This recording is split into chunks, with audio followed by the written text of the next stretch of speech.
And after that is Stanford. Then was David and Earl. And Cornbread. Celeste was born before David, right? Or was it? Wasn't Celeste older than him? Yeah, I think Celeste. He was after Stanford or before Stanford? After Stanford. I think Celeste come after Stanford. And then David, Earl. And David and my boy together, Lynn. Right. They were born in December of 50. December 19. What year was Lynn? 59. Huh? Lynn born in 59. Lynn born in 59? Mm-hmm. Okay. So that'd be about right for David was 59? Because he was turning 60 the other day. Yeah, David born in December. He older than Lynn. Okay. David born 58 in December, and Lynn born in 59 in May. Okay. Yeah. Then after David was Earl. Then Shirley. Because Celeste was born before David or after David. Celeste was born in then he born in was he born in 58? Maybe. I didn't do Celeste's service. I don't believe he's buried down there. Very fine. At the point, yeah. And Lester, David. I know David and Lynn is about 6. Lynn is 62. Lynn born in 59. 59, isn't it? Mm-hmm. David born 59. 58. In December. 58. Lynn born 58. And then after David would have been Earl, right? Because Earl. No, we're missing one. Isaac is the baby. Isn't Isaac the baby? Yeah, Isaac is the baby. Yeah. So after Earl is Isaac. Isaac. Yeah, that's a crazy one. Isaac. Earl. Isaac. So Isaac would have been really young because I knew Isaac as Isaac born in 63. I know he he just Lynn born in Reggie born in 62. Yeah, Isaac and Karen. Karen born in 64. Karen born in 63. That's why I know Isaac born in 63. Isaac was 63. She was the last boy. And then Shirley come after him? Yeah, no, Shirley and Sylvester, somewhere around there, they got to be somewhere. I don't know who the oldest now, Sylvester and Shirley. Yeah. I think Shirley may have born in 68. So Isaac is younger than them?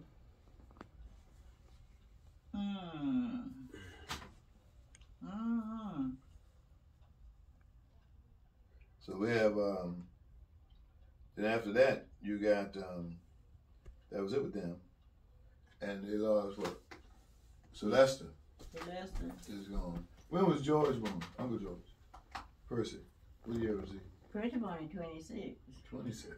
And King born 25. And then I guess you had some over between them. But your daddy born in 29. Right. He and Ben and Louise, they kind of... Yeah, Ben was born in 30. 30 and Reed was born in 31. But he was only 4 months apart. That was December and Ben was in March. Yeah, you told me that. And I heard that Social Security had moved his birthday too, but I think it's still in March. So what did they mean when they used to say, because Papa and Grandma used to say we had 30 head of children. 30 head. Papa had 31. Yeah, one more? Yeah, Uncle because when I asked him, I said, Frank, what y'all mean by that? He said, some of hers, some of mine, some of ours. Yeah. Because Granny had some too. I don't know if she had any twins. I ain't No twins. No, she had twins. I never heard them saying twins. Yeah, no, not twins. I'm talking about just because who was Mary was that Josh Steplight's daughter? Yeah. Okay. Yeah. She and Mama were first cousins. The Steplight, Josh Steplight, as I told you, that was the first time I knew what I thought I knew what death was, because he died in the house when we were staying down there. Yeah. And I seemed so big back then, but when I went back to visit that time, it wasn't near as big because you had to go down that long hallway. toward the kitchen. Step down to the kitchen. Yeah. And then we had a room on each side of that, I think. That's right. Sure did. And they had the spool from the thread as the doorknob handle. When you pull it, you put a nail in the door and put that spool on it. And that's how you had the knob to pull the door. Yeah, I tell you. Yeah. I remember that. Yeah, boy. Then Papa had the store sitting right out on the front porch. And the porch was screened in. Yeah. Okay. And they used to put had gnats were so bad, they used to put the smoke in the bucket. Yeah, we had to smoke that place. Especially in the evening time. Yeah, the gnats were bad. Yeah. But Grandma said that like it didn't even bother her. Yeah, well, they got used to that stuff. We got used to that stuff. Yeah, man, I tell you now. So then, Daddy was just at the time we knew it was me at 50, Jeff in 52, and Bob was in 55. Then you after him, because y'all the youngest. Daddy was the last boy, and you were the last girl. No, he was only Louise and I. He was the last boy though. Yeah. He was the youngest boy. Yeah. No, Louise. What year was Louise born? 31. 31. Yeah. Yeah, Louise was. With him and Ben together. Right, but Louise was the next to the last girl, but Daddy was the youngest boy. Because I asked him why didn't Papa? They asked Papa or him, why didn't Papa name? Why was he the junior if he wasn't? All them other boys. Why didn't he name some other boys for him? Oh, but tell me it was more than one Nelson. Yeah, he said it was 3 of them. Okay. So Daddy was the 3rd Nelson.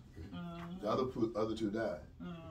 Because I guess when he would have tried to name that first one, but they tried one and tried 2, and then he was finally got one. And he was the last boy. Yeah, boy. Back in those days, they didn't have them babies. And all of them was midwife too. You know, doctor. Yeah, I had a midwife. I don't remember if Jeffrey had a midwife or not, but I know I had a midwife.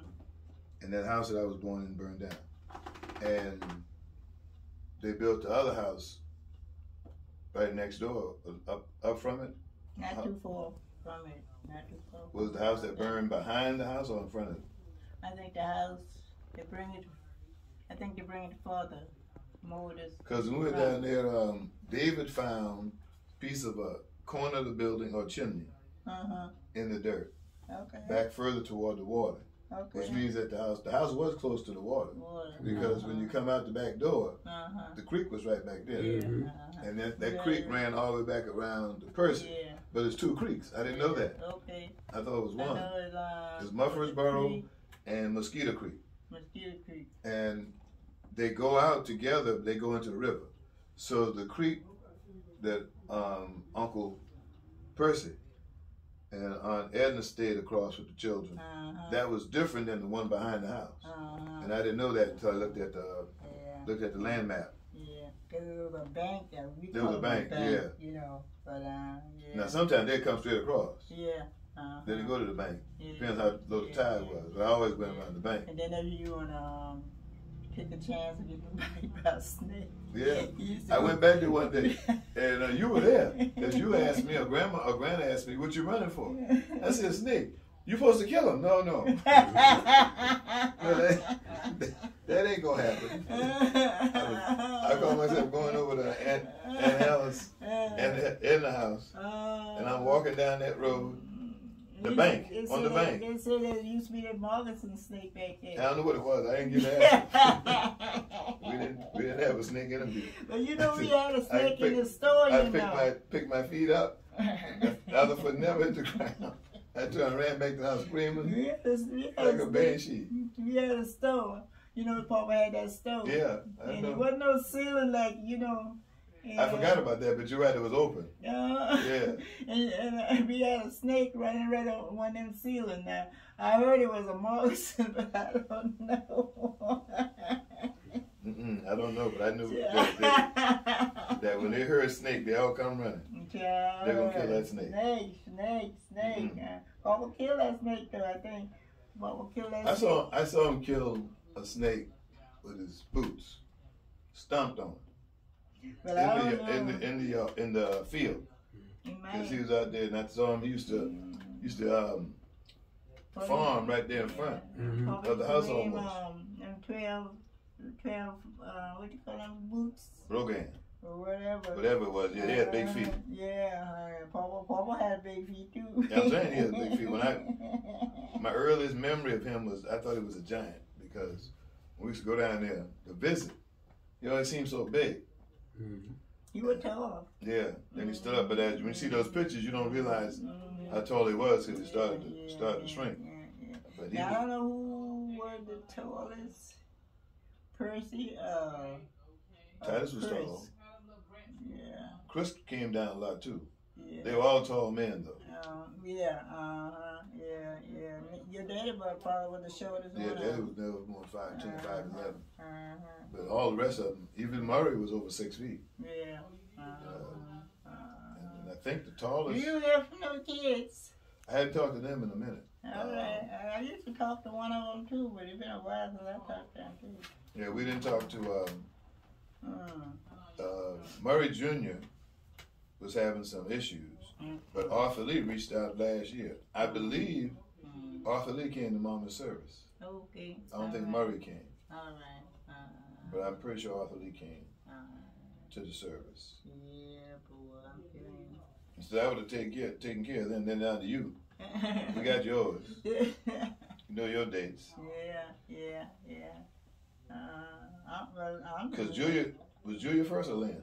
Julia, right? Lynn. Who was born in Lynn born in 59. Who was born in the car? Julia. We were trying to make it to the hospital.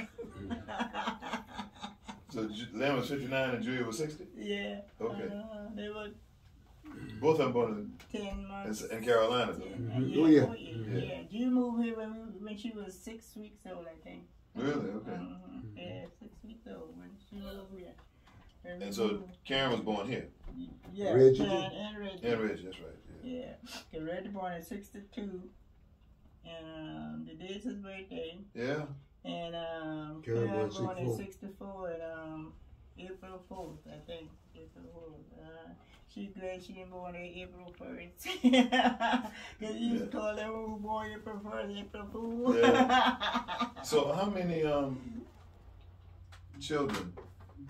children that you know of between Grand and Papa that died when they were young? Do you I know? don't know any of them, really. I wasn't. You last. Yeah, and they say I'm almost didn't make it. Yeah. Yeah.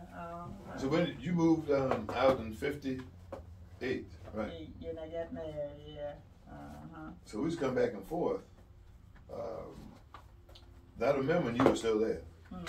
We used to come back and visit. I remember when you were there. It seemed like it was before that. Yeah, they didn't let me go nowhere. They didn't let me go No, nowhere. Uncle Joe told me what Papa told him. 9 o'clock. Now we be coming back, be in the house. And that was 17 miles from the road, boy. And not on the way. Now it's on the way. I don't have no excuse. You got to be at 9 o'clock. Be in the house. Because you know, and don't be sitting around after 9 o'clock. You have to be gone. You sitting around there talking after 9 o'clock. No, you have to be gone. Yeah, you was something. Yeah, he was playing right. Yeah. They were. But he was good people, though, like, you know, about you.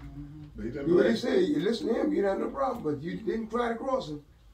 You didn't try to change nothing. If he said this way it's going to be, that's where he was. Yeah, you couldn't help Don't it. you understand that? Yeah, he was. But that store, and he used to. So Percy's children, some of them, not all of them, used to come in and try to steal Oh, Lord. out the store. And all he gave them that lecture. I know I must have heard it 3 times, probably told him a lot more, but I heard him tell him, he said, if you ask me, I'll give it to you. He said, but I can't stand a thief. That's what he called him, thief. A thief. That's a good word. I can't stand a thief now. He said, but if you, and anybody who wanted, and the guy, Judge Alex Sanders told me that was Papa's reputation. Yeah. Said nobody messed with him. No, it sure didn't. And he had a gas pump with the gas and the bubble up above the ground. Yeah. And you watch it bubble when people are pumping gas. Mm-hmm. And I didn't even understand. You only could put 9 gallons at a time and pump it back up? Yeah, That's for right. 17 cents a gallon. I That's remember. right. 17 cents a gallon. Mm-hmm. But I want people to understand, my grandfather sold gas at Venice Point. Mm-hmm. That was on the gas station with that. I hadn't been to a gas station owned by a black person in a long time. Mm-hmm. In a long time. You gotta go a long way to find one. He was selling at Venice Point. And Judge Alexander was his friend. He was the founder of the Law School of Charleston. President of the College of Charleston told me that because of the store, his land, that Papa was the most equal man down there. Wasn't nobody gonna mess with him. That's right. Black Time or I met white. him, right? And none of them white folk talking about it. No. Hmm? Yeah, that's part of my problem growing up. I didn't know I was supposed to be scared of them until we were living in the city. Because the ones at Venice Point were different. They wouldn't give a Nelson no trouble. And he wouldn't let them call him by first name either. Don't call me no Nelson. That's why someone start calling me. So I can remember the Papa slapped the mayor. He did. Walter Sweat. Sure did, Yeah. sweat. Sure did. That's the Lord. Yes, I heard. That thing sprayed more than good Gulf gas. And you know what I told you, but I went to speak for the NAACP in Walterboro, and they had it down at the Armory. And on the program was Charles Sweat III, who was the mayor of Walterboro. You thought about And I told him, we sat next to each other. He was sitting above me, and because I was the speaker. And I said, I think we got something in common. And he said, what's that? I think my granddaddy hit your granddad. He said, I heard that story many times. He said, his daddy was the mayor, and his granddaddy was the mayor. He was the third Sweat in a row, had been mayor of Walterboro. I think Sweat the third was the last one. But we were on the program, and I told him, I heard this story many times. He said, I heard it many times too. Because he ran the Chevy dealership. the car dealership. Oh, yeah, Chevy dealership. And Papa went to get his car serviced or worked on. And they thought he should be a little more quiet or should wait. Now, I think Percy was with him. Okay. Not Percy, no. Your dad. Murray. Oh, Murray. I think it was Murray. Because Murray, everybody else told me their version of the story, but Murray was the one who gave the pocketbook to him. He said back then, men called their wallet pocketbook. And he said, my pocketbook is in the glove box. He said, now go get my pocketbook. That's where the money and everything was. And you find a ride back to Baltimore and tell your mama, come on back here because I'm being in jail. He said, I don't plan to stay, but I'm going to be in the jail. And Murray said he was so scared. He didn't know what to do because he didn't know how I'm going to get back. Get back to Business Point.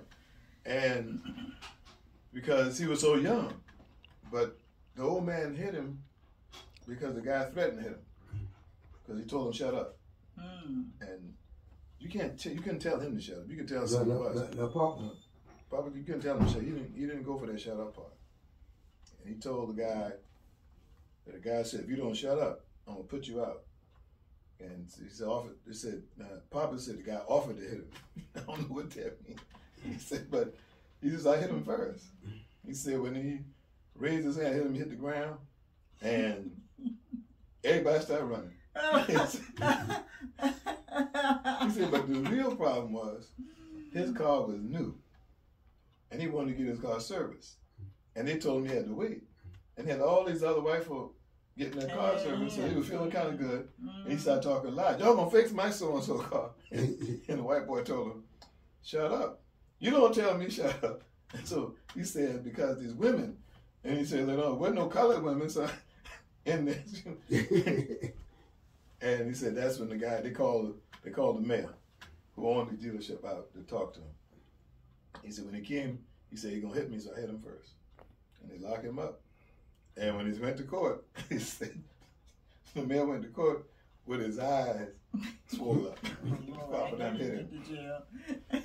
Then they granted King, and they charged him, I get what the bill was. It was something like $1 or 50 cents. Oh, something Jesus. like that. Oh, Lord, And they let him go. But fast forward, did you hear about when he went to he used to go to Piggly Wiggly on Saturday? because I didn't know what that meant. I didn't know Saturday was Saturday.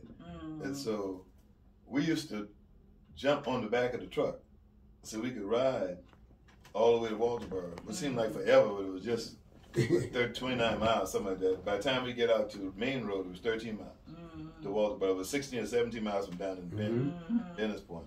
It was 17. I don't know how to get a 1 mile 16 less. It's 16 now. They lost a mile somehow. Yeah. Probably folks stole a mile from them. Yeah, they probably built up somebody now. But when he told me when he went down there, and the daddy told me, I was a Murray. One or two, maybe both. But when Papa went to the Piggly Wick, he was sitting outside and he was sleeping it off. Because Granny take a long time to go buy that stuff, and he was just sitting in the car, minding his business, and the cop came by because he wouldn't move.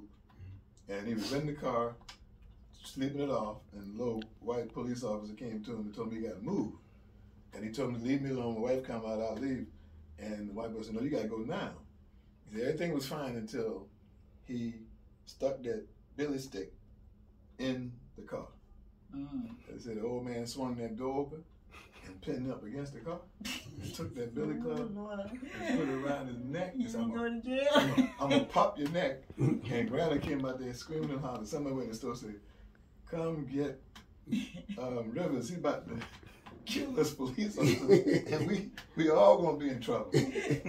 And he said, I'm going to pop his neck. And he put his hand on him. And fast forward, went to jail. Went to jail. When he got out, the judge reportedly, they may have had yeast to the bread, but the judge said Rivers is a good nigga, as long as you don't make him mad. He said, but we can't hurt him or kill him, because he got all them boys, and they worse than him, and they'll come tear Walterboro up. So the best thing for us to do is let him go home. I never heard about this guy, Mr. Coins. He was a Jew that said, and he and Papa were good friends. You know, Papa used to mess with that stove. Oh yeah, the guy told me. And he was still on the island. Yeah, he used to when he know, I don't know how he know, but when he know that the police coming, he tell Papa, and they call themselves break the still or something. Break up They the tell the still down. Yeah. Papa told me that white guy came to wanted to buy the marsh. Behind, over there to the side, that marsh, they call it mash. And the white boy told him, but Mr. Rivers, you got all that mash over there, it ain't good for nothing. And I'd like to offer you a little something to take it off your hand. And the old man said that they think I'm stupid. So he said, I as a Christian, so I wouldn't want to take advantage of you, because if it ain't worth nothing, I don't want to give you something that ain't worth nothing. So I just keep it for myself. And they used to come try to buy that land, because of, you can see now why they would try to buy the land. And somebody I didn't know Papa was bootlegging. I found out now about the oyster. He used to sell oyster without a license and wouldn't pay no taxes on it. $1, boy. One quart. $1 a quart. But they told on him, and they sent somebody from the county down there to collect taxes or stop him from doing it. The old man said, I told him, he said, I tell you what you for do. I give you one of the quart for free. You go take them back with you and don't come back. He said, well, I'm gonna have to come back and shut you down if you're not gonna. He said, well, don't come by yourself.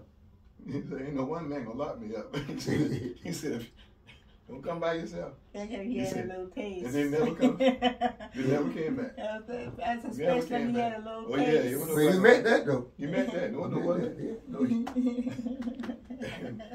and to confirm it, I was talking to Alex. We were sitting at a banquet for Jim Clyburn years ago at the Marriott Hotel in downtown in Charleston, right across the bridge. And he said, Mr. Rivers, you don't know why I know you so well. That's first of all, I didn't know you know me that well. And second, I just thought we hit it off because I liked Alex. And he's not doing well now. And he said, no, because I know your daddy. He said, your daddy, and not your daddy, I know your granddaddy. So your granddaddy and my daddy were good friends. He said, your daddy was the one man at Bennett's Point nobody messed with. And he told, and I got the video when we did the thing called Speaking Your Truth at Mother Emanuel in 2017. And Alex Sanders told that whole crowd that same story. That because my granddaddy sold gas, he was the most equal man on, because I had made the statement in front of the crowd that I was maladjusted, because I wasn't used to racism, and I wasn't used to white folk talking to black folk any kind of way, and never got used to it. And he was saying, well, Reverend Rivers is maladjusted for good reason, because his father didn't take nothing off anybody. Well, nobody gonna mess with him. And he told that a great story he told on video of that event, and it reminded me why the whole notion of people calling you boy and by your first name, I didn't experience that until we lived in the city. Really? Never saw it downtown in the country. They knew nothing about it. Yeah, that's what we used to call it, the black man boy. Yeah, not the one named Nelson. Not Putnam. Because he didn't put up with that. You know? Yeah, Mama used to call him Putnam. Yeah, that's the nickname I knew him by. Putnam. He came home one time. That same curve, they call it the dead man curve when you first get in Bennett's Point. You try to straighten out that road. Grandma was fussing him. Nelson, I done told you. Putnam, I done told you. You can't run that road coming back all tight like that. You're going to kill yourself. And he came, that hood was all the way up like that. He done hit that doggone tree. And then drove all the way down for the house. Still tight. And as a little kid, I could barely follow that conversation, but they were going at it. And at some point, he shut up. Because if he was going to touch it, he didn't let us know about it. Because at some point, I think Grandma might have shot him. So. I don't know. But they used to go through. Yeah, but that, like I told you about that Mr. Coyne, he was a Jew man. He lived in Bennett's Point? Or he lived in Walterboro? He lived in Walterboro. Okay. So, Papa was into that stuff. Right. And anything he knew about it, he would tell Papa, so Papa could go in and broke down and steal before, they wow. Yeah. Now, true story. There's a place outside of Walterboro called New Hope. A little small town. Now it's not even a town. You run through it. So when I was a sales rep, there was a store. And the racist who ran the store, he wouldn't shake my hand. And he wouldn't acknowledge me. So I told him I'm coming in there to rotate the stock and freshen it up, sales rep. And he just grunted at me. And I kept working, and I'm used to them acting all funny. And so finally looked at me a long time. Now the first thing you do as a sales rep, when you go in the store, you tell them who you are, who you work for. So the first thing I told him was, I'm Nelson B. Rivers III. I work for Brown & Williamson Tobacco Company. I'm here to inspect your product. We make cool cigarettes and the other stuff we made. He didn't say a word, just pointed. I went over there, started working, he didn't say nothing. So when I was there about 15, 20 minutes, finally he said, "What you say your name is?" I told him, Nelson B. Rivers III. Nelson Rivers? You know an old colored fella down there in Green Pond, Bennett's Point, named Rivers, Nelson Rivers? That's my uncle. That's my granddad. He looked at me a long time and said, "You'll never be the man your granddaddy was." Oh, Jesus. And I said, "That's true, but I don't know many men who have been." He said, "Your granddaddy used to bootleg oyster." He said, "Nobody bothered your granddaddy." Now, he went from not wanting to talk to me to testifying about Papa. And by that time, Papa was gone. Because Papa died in 72, and Granny died in May of 73. And that was been about 77, 78, something like that. And he testified about my grandfather out of his own mouth. He's gone now. The store is gone, but New Hope is still there. But the name of the store was New Hope Grocery or something. It's a little small country store you pass by. Because Colleton was